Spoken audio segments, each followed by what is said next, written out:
How's it going, everyone? Yosef back here with another video, and I hope you're having an amazing week so far. Today I wanted to talk about something that's been on my mind for a while. It's something a little different than what we've talked about so far, but it's something that is a little personal to me. It's something that I really have put a lot of thought into, and anyways, I just thought I'd share it with you, and I'm very curious to get your thoughts. What I wanted to talk to you about today is how technology is advancing and the impact that it's having on the skills that we have. What I mean by that is, I was born in the 80s, and things were very different back then than they are now. But as technology advanced, and it advanced, I think, probably the most in my generation than it has in any other generation, I had to adapt, and I had to learn different things based on the technology that was available. And when we were younger, we didn't really have internet, we didn't have cell phones readily available, we didn't have, a lot of the stuff that we have today. And so it was interesting because we had to remember a lot of things. We had to remember directions, how to go places. We had to remember the addresses of our friends' houses, and we had to remember the phone numbers for them so that we could call them. We had to remember a lot of things, and we had to be able to navigate and use common sense to figure out where you are and how to do things. And if you didn't know how to do something, you had to figure it out. You couldn't just go in and YouTube it or Google it or something like that. You had to figure out solutions to things. And those are all really, really important skills. But I don't know if we're all going to have those skills in the same way 10, 20, 30 years down the road. Will the next generation of kids be able to have those same skills that we had growing up?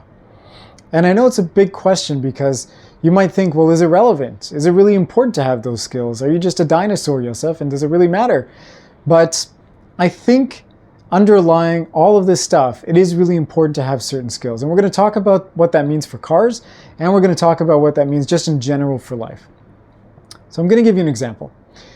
When I was in school, everything was handwritten. When you had assignments, when you had essays, when you had tests and things like that, you always had to write it out, even though computers were available. And when I was in high school, we still had Word and we had Office and all of that, but we still had to do a lot of things by pen and paper. When I was in university, a lot of the exams and everything were handwritten. There was no typing or anything like that. And now nobody really writes. Everything is typed. People are sending messages. Sometimes you don't even have to type because the text is already predicted. There's artificial intelligence built into things. You can use voice commands, or you can talk to your device to find things and solve problems for you. So that need to write isn't really important anymore. And because of that, I feel like I have actually lost the skill of writing. I can write if I have to, but I'm not going to write as beautifully and as nice as I did before. And my spelling isn't as good as it used to be because, well, most of the time you've got autocorrect and it spell checks for you and figures it out. So, we lose out on some of these important skills that we had before. Another thing is just navigating. When I was younger and I had to drive somewhere and figure out how to go, I bought a physical map and I was sitting in the car and I was driving and I was trying to figure out where I needed to go, but I always got to where I had to go. Even if I got lost, I figured it out because I had that intuition, that ability to use common sense to figure out where am I, where do I need to go, and how do I use different environments to figure out where I am. But now people have navigation. You've got GPS and it's so accurate and it's so great that it takes all the thought out of doing it. Even places that you know how to get to, you always turn on Waze or your navigation just to be safe. And you do that also to figure out, are there any police around or accidents or traffic or whatever. But we're not using our mind, our mental processes to figure out, well, at this time of day, this is where the traffic is. And I know the alternate routes because I've driven them before and I understand the geography of the area and the streets, and I know how to navigate. We don't have that skill anymore because navigation has taken over. And it's the same thing with all the other driving elements. When you get into a car and you turn on the car and you put it in drive or reverse and you start going, most of the car takes care of all the work for you. And I'm concerned about that. It's only going to get progressively, we'll call it more autonomous, because that's kind of where technology is going. We believe that we're not good enough drivers, and so we need all these aids to help make sure that we're preventing accidents and making sure that we're not hitting things or doing stupid things on the road and cutting people off or whatever.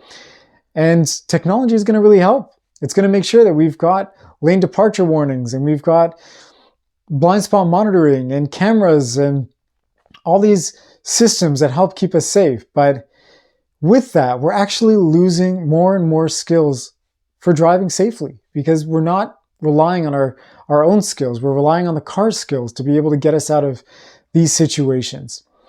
And so I'm always curious, at what point is that technology advancement, is that new technology really helping us, or is it really taking away from our ability to learn and adapt?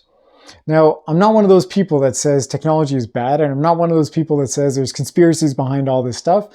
The only reason why I'm bringing this perspective, and hopefully it's not offending anybody, is I just think it's something that we should be aware of.